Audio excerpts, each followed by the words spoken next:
তুমি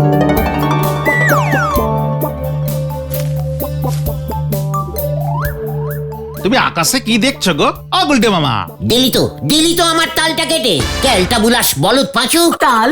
আকাশে আবার তাল হয় নাকি? তাল তো হয় গাছে। সব কটা একেবারে গলদপুরের স্ট্যাম্প মারা বলদের দল। আরে দূর, তুমি কি দেখছো বলো না। হ্যাঁ বলো না। মেঘ। মেঘ দেখছো হঠাৎ? ওরে, এই যে যারা কবিতা টবিতা লেখে তারা এই পুজো আসলেই নাকি আকাশে সাদা মেঘের ভেলা দেখতে পায়। সেই মেঘ নাকি তুলোর মতো ভেসে বেড়ায়। জয় গুরাও। হ্যাঁ তো, এখন পুজোর সময় শরতের নীল আকাশ, সাদা মেঘ ভাসে। অন্য সময় কি হলুদ আকাশে খয়েরি মেঘ ভাসে?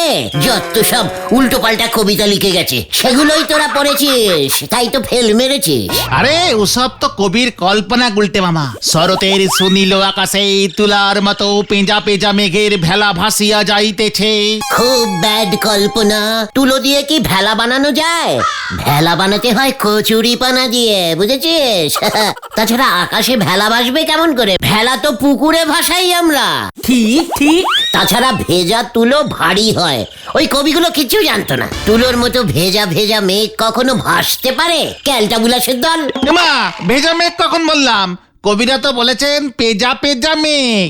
ওই একই হলো, পেঁজা মানেই ভেজা। শোন, সব ভুলভাল লিখেছে। এই পুজোর সময় কোনো স্পেশাল মেঘ টেঘ ভাসে না, বুঝেছিস? আকাশ ওই একই রকম নীল থাকে। খামোখা ওই সব জিনিস দিয়ে কবিতা লিখে আমাদের বোকা বানিয়েছে সবাই। মুখ গুজে ওসব না পড়ে মুখ তুলে দেখলেই তো সব ধরা পড়ে যেত।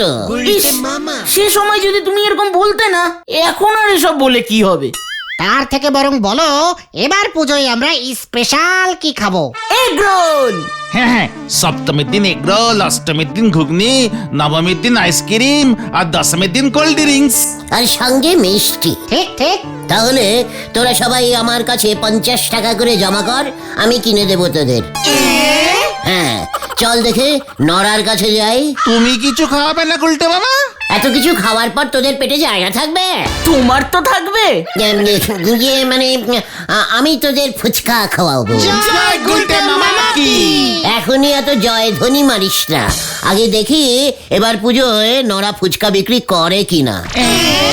হ্যাঁ, চল দেখি নড়ার কাছে যাই। হয়ে গেল ফুচকা। আমি হলুম গে জাত চা ব্যবসায়ী। আমার 14 পুরুষ চা বিক্রি করে। তা আমি হঠাৎ ফুচকা বেচতে যাব কোন দুঃখে শুনি? দুঃখে না রে নরা, সুখে সুখে। মনের সুখে ফুচকা বেচলে কত লাভ করতে পারবি জানিস? পুজোর ফুচকায় হেভি ডিমান্ডিং হয়। পুজোর সময় আমার চায়েরও ভালো সেল হয়। তাছাড়া এবার তো আমি ওই আতাপাড়ার বোমা সঙ্গের পুজো প্যান্ডেলে চায়ের স্টল দেবো গো নন্ড ভন্ড গুলটে বাউ। তুই পুজোর সময় বেপারায় গিয়ে চা বেচবি নরা? আমাদের এই গলতপুরে পুজোর সময় একখান ফুটো পুজো পর্যন্ত হয়নি। নরা, আমার কথা শোন। পুজোর সময় ফুচকা বেচ, একেবারে লালে লাল হয়ে যাবি। লাল হব? তালি পরে হোলির সময় ভেবে দেখবো। তাহলে গুলটে মামা, তুমি আমাদের ফুচকা খাওয়াবে না? নরার দোকানে চা খেয়ে আমাদের অভ্যাস তো, তাই অন্য দোকানের ফুচকা খেলে তোরা সহ্য করতে পারবি না। পুজোর সময় পেট ব্যথা হলে পুজোর আনন্দটাই মাটি হয়ে যাবে। লিডার হয়ে আমি এত বড় রিস্কিং নিতে পারবো না, কভি নাহি। আসল কথা হলো, অন্য কেউ তো ফুচকা আর গুলটে বাবুরে ধারে বিক্রি করবে না, তা তোমাদের খাওয়াবে কেমন করে? নরা, ঠিক আছে গুলটে মামা, আমরা বরং আতাপাড়ার বোমা সঙ্গের পুজোয় গিয়ে নরদার চায়ের স্টল থেকে চা খেয়ে আসবো। ভাবতেছি সঙ্গে ঘুগনিও রাখবো। ঘুগনি? তা এবার হঠাৎ পুজোয় বোমা সঙ্গে স্টল খুলছো যে নরদা? এবার তো বোমা সঙ্গে বিগ বাজেটের পুজো হচ্ছে গো। তুই নিজে মুখে বলছিস ওখানে এত বাজে পুজো হচ্ছে, তাও আবার ওখানে স্টল খুলছিস? বাজে কোথায় বললুম গো, ন্যাপলারা তো বলতেছে এবারে নাকি বিগ বাজেটের পুজো, অনেক বড় করে করবে ওরা। মানে গুলটে মামা, বাজে না বাজেট, মানে বোমা সঙ্গ এবার অনেক টাকা খরচ করে পুজো করছে। এত টাকা ওরা পেলো কোথায়? কেন, লোহা ব্যবসায়ী গজেন গড়াই ওদের পুজোর সেক্রেটারি হয়েছেন। শুনতেছি পুজোর ফিতে কাটার জন্য নাকি ফিল্ম স্টার ওই ঝন্টু কুমার রে ওরা নিয়ে আসবে। কি বলছো কি ঝন্টু কুমার আসবে ফিতা কাটতে? কেন ওখানে কি সামান্য ফিতে কাটারও লোক নেই? আরে ফিতা কাটা মানে উদ্বোধন করতে আসবে। উদ্বোধন করতে ঝন্টু আসছে? আমাকে বললো না তো। আসতেছে মানে শুনতেছি ফিতে কাটার জন্য ঝন্টু কুমার 10,000 টাকা নিচ্ছে গো। সামান্য এক পিস ফিতে কাটতে 10,000? আমাকে দিয়ে কাটালে আমি 100 টাকায় কেটে দিতাম। এই পাঁচু চল, কেন? দরকার আছে, চল দেখি। যা বাবা, আবার কি হলো? হাতে ঝোলে হ্যারিকেন, সে জ্বালাবে ঝাড়বাতি, হরি বল। মানে গজেন বাবু, আপনার মতো একজন এত হিসেবি লোক এইভাবে ঠকে গেলেন। আসল কথাটা কি কইতে চাস? যাই ডাকাস, আমার অনেক কাজ আছে। মানে বলছিলাম, আপনি নাকি সামান্য একখানি পাতলা ফিতে কাটার জন্য ওই ঝন্টু কুমারকে 10,000 টাকা দিচ্ছেন? হ্যাঁ ঠিকই শুনছস, ঝন্টু কুমার 15,000 চাইছিল, দরদাম কইরা অনেক বইলা কইয়া 10,000-এ রাজি করাইছি। ফিতেটা কি অনেক মোটা হবে নাকি গজেন বাবু? কেন? আমার নিজের একখানে ধারালো কাঁচি আছে, যদি বলেন ওই ফিতে না হয় আমি কেটে দেব। কাঁচি ভাড়া বাবদ মাত্র 100 টাকা নেব, সঙ্গে একটা মিষ্টির প্যাকেট দিয়ে দেবেন, ব্যাস। তাই বুঝি ঝন্টু কুমারের বদলে তুই আমাগো প্যান্ডেল ফিতা কাইটটা উদ্বোধন করতে চাস? আগে কাঁচিটায় অনেকদিন কিছু কাটি নাকি না, তাই বলছিল। তাইলে এক কাম কর, আমাগো পূজায় তুই উল্টা 5,000 চান্দা দে, তাইলেই তোরে দিয়া ফিতা কাটাবো। সে কি, ফিতে কাটতে আমাকেই 5,000 টাকা দিতে হবে? মানে এত দামি ফিতে আমি কিছুতেই কাটবো না। পাঁচুরে চল, কে দরকার এত দামি ফিতেটা কেটে নষ্ট করার। আমি এখন আসি গজেন বাবু, ঠিক আছে? হ্যাঁ, পূজার মধ্যে আর এমু কইবি না। না না, একেবারে বিজয়া দশমীতে প্রণাম করতে আসবো। হ্যাঁ চল রে তোরা। উজবুকের দল। উল্টে মামা গো, এটা শুধু ফিতা কাটা না, ঝন্টু কুমার ফিতা কেটে পুজো প্যান্ডেলের উদ্বোধন করবে। তা বলে 10,000 টাকা? মামার বাড়ি রাবদার নাকি? ঝন্টু কুমার কত বড় একজন হিরো বলো তো, এত টাকা তো নেবেই। আমায় দিয়ে ফিতে কাটালে তো আমাদের পুজোর খাওয়ার খরচাটা উঠে যেত, শুধু এগরোলের পয়সাটাই না হয় নিতুম। ঠিক ঠিক। বাজে বকিস না ঘটন। এই তোরা ঝন্টু কুমারের বাড়ির ঠিকানাটা জানিস? কেন তুমি জানো না? এই যে মাঝে মাঝেই বলো ঝন্টু কুমার নাকি তোমার হাফ প্যান্টের বন্ধু ছিল। ওরে গলতপুরের চটকানি বলদ ঘটন, আরে ঝন্টু কুমার তো এখন ফুল প্যান্ট পরে। সেই কবে আমরা একসঙ্গে ট্রেনে লেবু লজেন্স বিক্রি করতাম, তারপরে ও একদিন সিনেমার হিরো হয়ে গেল। আর তুমি আমাদের লিডার হলে। তা না হলে তোদের মতো এত ইডিওস্টিক বলদগুলোর কি হতো ভেবে দেখেছিস? ঝন্টু কুমারের ঠিকানা এই সোনালী পর্দা ম্যাগাজিনে পাওয়া যাবে গুলটে মামা। এই বইটা তো সব সিনেমার খবর থাকে। মার দিয়া কেল্লা। এই ওই বইটা তোদের বাড়িতে আছে? আমাদের বাড়িতে 2-3টে আছে, মা পড়ে। তাহলে এক্ষুনি তুই বাড়ি যা আর ঠিকানাটা জোগাড় করে আন। ও ঠিকানা দিয়ে তুমি কি করবে গুলটে মামা? ঝন্টুর বাড়ি যাব। হ্যাঁ রে। ঝন্টু কুমারের বাড়ি কে চেনে না বাবু? উনি যে আমাদের অঞ্চলের যাকে বলে গব্ব। আমার মতো যে যার অঞ্চলের গব্ব, বুঝলি পাঁচু? একেই বলে গব্ব গব্ব বন্ধুত্ব।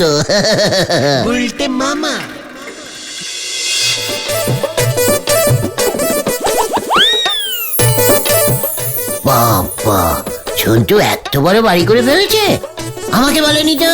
বললে কি করতে? ওরে বাড়িটার উদ্বোধন আমি করে দিতাম। জয় গুরু। ঠিক আছে ঠিক আছে, এখন আগে ভেতরে চলো তো গুলটে মামা। চল তুই আগে ঢোক পাঁচু। কি কেন? তোমার বন্ধুর বাড়ি আমি আগে ঢুকবো কেন? মানে হ্যাঁ, আমি ঝন্টুকে একটা শেরপেরাজিং দিতে চাই। তাই বুঝি? ঠিক আছে।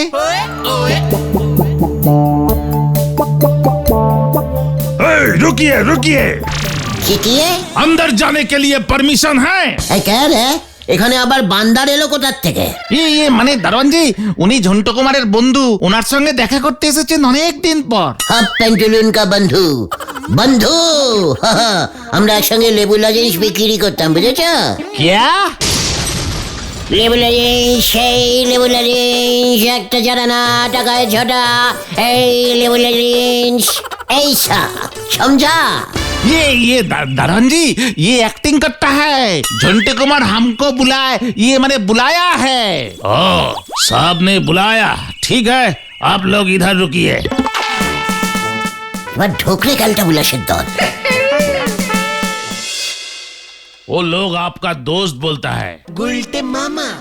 ये लीजिए, ये तो चला आया। आप लोग को मैंने रुकने के लिए बोला था। ঠিক আছে, তুমি যাও রামলাল। ठीक है। হ্যাঁ বলুন আপনারা কোথা থেকে এসেছেন? আমার কিন্তু আগামী 1 বছর কোনো ডেট ফাঁকা নেই, কোনো ফাংশনেও যেতে পারবো না। ঝন্টু কুমার জি, আমরা আতাপাড়া থেকে এসেছি। কোন আতাপাড়া? ওই যে আপনার ফিতে কাটার কথা আছে না, বোমা সংঘ 10,000 টাকা দিল যে। ও বোমা সংঘ, হ্যাঁ। আসলে পুজোর সময় চারপাশ থেকে এত ফিতা কাটতে হয়, ঠিক খেয়াল থাকে না। হ্যাঁ বলুন কেন এসেছেন? আমাদের প্রোগ্রাম তো সন্ধ্যা 6টায় ফিক্স আছে। বলছিলাম ওই প্রোগ্রামটা না হবে না। হোয়াট? আমি কিন্তু ওই 10,000 টাকা অ্যাডভান্সের ফেরত দিতে পারবো না। না, ফেরত দিতে হবে না। আপনি অন্য ফিতে কাটা ধরে নিন, তাই খবরটা দিতে এলাম। ডিসকাস্টিং।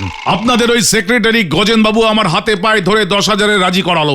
15,000-এ আমি দুটো পার্টি ছেড়ে দিলাম। আবার ধরে নিন। ওরা কি আর আমার জন্য বসে থাকবে মশাই? এটা সিজন টাইম, সবাই ফিতে কাটে। আসলে ওই গজেন বাবুর হঠাৎ একটা বুকে স্ট্রোক হলো, তাই সব প্রোগ্রাম ক্যান্সেলিং হয়ে গেল। অনেক দুঃখ নিয়ে আপনাকে জানাতে এলাম, বুঝলেন? ও ভেরি স্যাড। ওকে, এবার আপনারা আসতে পারেন, আমাকে জিমে ঢুকতে হবে। আসছি ঝন্টু, ঝন্টু কুমার জি। এই চল রে সবাই। গুলটে মামা।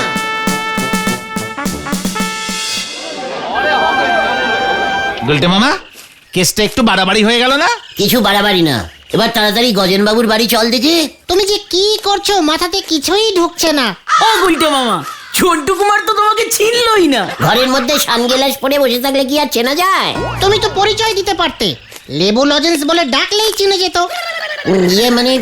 থাক, বড় হিরো হয়ে গেছে এখন, তোদের সামনে ওকে আর এখন প্রেস্টিজে ফেলতে পারলাম না।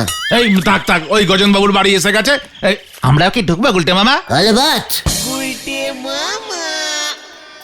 এই সব ওই শত্রুপক্ষের কেলাব গুলির কাজ সাজি। আমি এর শেষ দেখা সারুম। কি হয়েছে গজেন বাবু? আমার বুকে নাকি স্ট্রোক করছে। নির্ঘাত এটা ওই গোলশিপাড়ার দুরন্ত সঙ্গের কাজ সাজি। আমার লগে কম্পিটিশনে পারতাছে না, তাই ঝন্টু কুমার রে গিয়া ভুলভাল কথা কইছে। ও মা, এর মধ্যে ঝন্টু আপনাকে ব্যাপারটা জানিয়ে দিয়েছে? ওই তুই জানলি কেমন কইরা যে ঝন্টু কুমার উদ্বোধনে আইব না? ওই যে দুরন্ত সঙ্গের ছেলেগুলো বলা বলি করছিল, ওরাই নাকি ঝন্টু কুমারকে আনবে। তাই বুঝি আমি ঝন্টু কুমার রে আনুম কইছি, যখন আনুমি, কিন্তু সে তো বিশ্বাসই করতেছে না। ঝন্টু কুমারের সেক্রেটারি রে কত বুঝাইলাম যে আমি সুস্থ আছি, সে কয় পয়সাও ফেরত দিব না, জামুও না। ঝন্টুটা না খুব বাজে হয়ে গেছে। আপনি চিন্তা করবেন না মেশমশাই, আমি সব সময় বোমা সংঘের দলে, ফিতেটা আমি কেটে দেবো। তাই বুঝি? তবে লইয়া আয় 10,000 টাকা। এই যে সকালবেলায় বললেন 5,000 টাকা দিলেই হবে। না, ঝন্টু কুমারের 10,000 যখন গেছে, তখন তুই যদি ওই ক্ষতিপূরণ করিস, তবে তোরে দিয়াই ফিতা কাটামু। সেই রকম হইলে অষ্টমীর দিন অন্য ফিল্ম স্টার লইয়া আসুম। 10,000? একটু যদি কম সম করেন। ওই বাইরা তো মাথা আমার গরম হইয়া গেছে, মাইর ধরে খাইয়া যাবি কিন্তু। ঠিক আছে, চলবে। পাঁচু, মেশমশাইয়ের মাথা ঠান্ডা হোক, তারপর না হয় আমরা আসবো। গুলটে মামা। কি লাভ হলো তোমার এসব করে? ওদিকে ঝন্টু কুমার নিজের দর বাড়িয়ে নিল, এদিকে গজেন বাবু তোমার দরও বাড়িয়ে দিল। ওই ঝন্টুটাকে তো রাস্তা থেকে হটানো গেছে। কিন্তু তুমি 10,000 জোগাড় করবে কোত্থেকে শুনি? জোগাড় আমাকে করতেই হবে। আজ রাতটা আমাকে ভাবতে দে, আমি চললাম। জানি না এবার আবার কি হবে।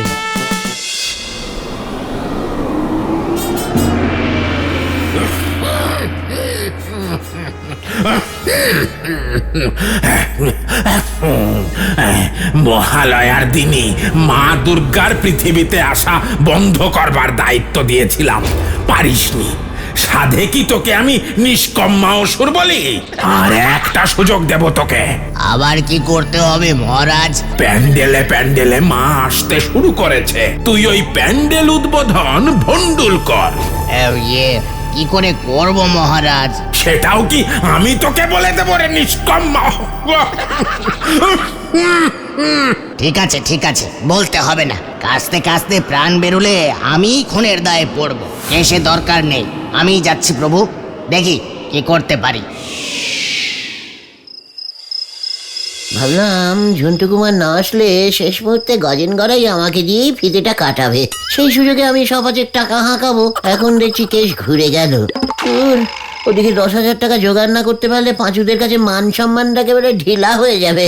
কি যে করি এখন, কি যে করি। এই যে হ্যাঙ্গানি বাবু। এই কে কে কে কে কে কে কে তুই তুই আবার কে? আমি অসুর, আমায় চিনতে পারছিস না? হ্যাঁ, ইয়ে মানে আমার কাছে কেন? আমি কি করেছি অসুর ভাই? তোর জন্যে আমি একবার ঠ্যাঙানি খেয়েছিলাম, মনে নেই? ও হ্যাঁ, তাই তো। আসলে আমি অনেকবার ঠ্যাঙানি খেয়েছি তো, তাই মনে করতে পারছি না। আমি তো এখন ঠ্যাঙানি খাচ্ছি না। যাকে এখন কি চাই বলুন তো? তোর 10,000 টাকা চাই, তাই তো? এই, তুই জানলি কেমন করে? আমরা অসুররা সব জানি। শোন, এই যে এর মধ্যে 100টা মোহর আছে, বিক্রি করলে অনেক টাকা পাবি, অনেক।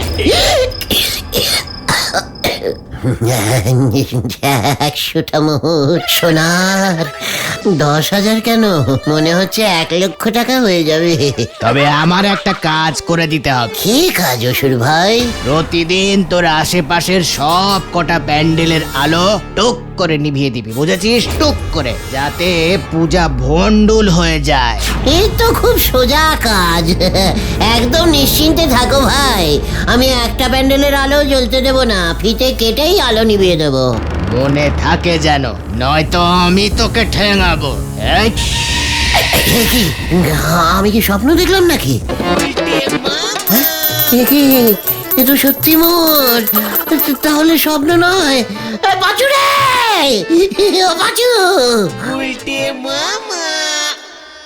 এই মোহর তুই কই থেকে পাইলি?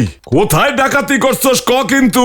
এই মা, ছি ছি ছি ছি, ইয়ে মানে গজেন বাবু, এগুলো আমার বংশগত মোহর।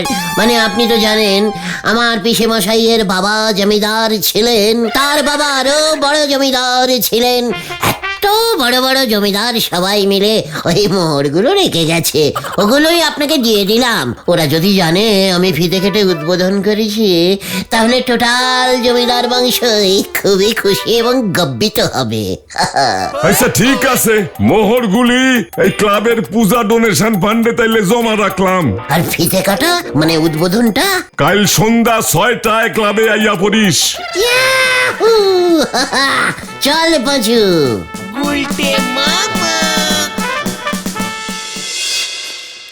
গুলটে মামা, তুমি সত্যি করে বলো তো, ওই অতগুলো মোহর তুমি কোথায় পেলে? গজেন বাবুকে তো বললাম, শুনলি না? ওই সোনার মোহরগুলোর কিন্তু অনেক দাম হবে, 10,000 টাকার বেশি। সব কটা মোহর দিলে কেন? একবারই দিয়ে রাখলাম, প্রত্যেক বছর ওই বোমা সঙ্গে এখন থেকে আমি ফিতে কাটবো, বুঝেছিস? জয় গুরু।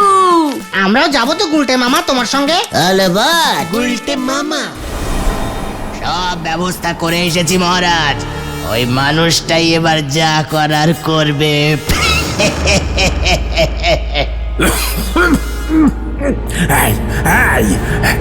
তুই ওর ভিতরে ঢুকলি না কেন? ওরিয়া বাবা, ওই মানুষটা যখন তখন ঠ্যাঙানি খায়, যখন তখন। ওর ভেতরে ঢুকলে আমিও ফকটে ঠ্যাঙানি খেয়ে যাব মহারাজ। যদি ওই মানুষটা দুর্গা পুজো না ভণ্ডুল করতে পারে, তাহলে কিন্তু তুই আর বাঁচবি না। কোনো চিন্তা করবেন না মহারাজ, দেখুন না কি হয়। এবার প্যান্ডেলের উদ্বোধন করছেন আমাদের পাশের পাড়ার গর্ব শ্রীমান গুলটে গুলটে গুলটে। যাও গুলটে চরণ, এইবার ফিতাটা কাটটা ফেলাও। অবশ্যই অবশ্যই, আমি তো খুব ভালো ফিতে কাটতে পারি। কাটছি তবে রে বাজু।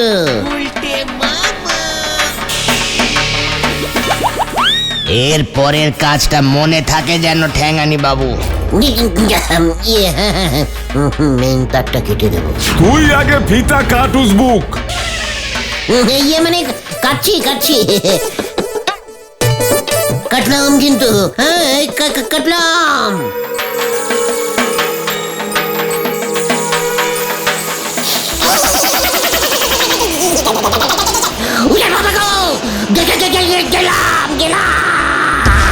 সবাই সরে যাও, সবাই সরে যাও, সবাই সরে যাও, গুলটে বাবা কারেন্ট খেয়েছে। ওরে বাবা যে কেস আবার বিগড়েছে। এই কে? ওরে বাবা গো, উজবুকটারে বাড়িতে লইয়া যা তোরা, এই মুখ যেন আর না হয়। তুমি কারেন্ট খেলে কিভাবে বলো তো? মা দুর্গা মনে হয় আমার উপরে রেগে গেছেন রে। কেন? ওই ওষুধটার থেকে মোহর নিয়েছি, তাছাড়া অসুরের কথা মতো পুজো ভণ্ডুল করতে রাজি হয়েছিলাম যে। তাই মা দুর্গা তোমাকে শাস্তি দিয়েছেন। খবর আছে, খবর আছে, খবর আছে। কি খবর রে খোতন? গুলটে মামা যে মোহরগুলো ওই গজেন গড়াই বাবুকে দিয়েছিল না, সেইগুলো অচল। সোনার দোকানের লোক বলেছে অমন মোহর নাকি পৃথিবীতেই পাওয়া যায় না, আর তাই নকল মোহর দেওয়ার জন্য গজেন গড়াই বাবু গুলটে মামার নামে থানায় নালিশ করতে গেছে। ওরে বাবা রে, আমি আর বিতে কাটবো না রে। তাহলে তুমি কি কাটবে গুলটে মামা? ভাবছি এবার থেকে আমি মাটি কাটবো রে। গুলটে মামা কি জয়। ওরে বাবা গো,